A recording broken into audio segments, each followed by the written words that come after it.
Hi viewers, welcome to MK computer world. మన దగ్గర MacBook stock అయితే వచ్చేసింది. చూడండి, MacBook Air M1 2020 model unbox చేస్తున్నా. ఓపెన్ బాక్స్ పీస్ ఉంది, న్యూ పీస్ ఉంది. చూడండి, చాలా నీట్ అండ్ క్లీన్ స్క్రాచ్లెస్ కండిషన్లో ఓపెన్ చేస్తున్నా.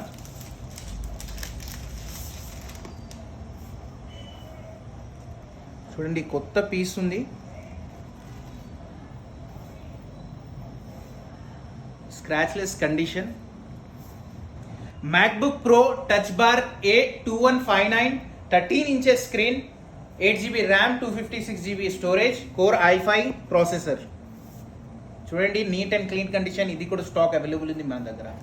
MacBook Pro Touch Bar A2141 2019 model, 16GB RAM, 512GB storage, Core i7 processor with 4GB graphic card, 16 inches screen ఉంది. చూడండి, ఇది కూడా చాలా స్టాక్ అవైలబుల్ ఉంది మన దగ్గర. స్టాక్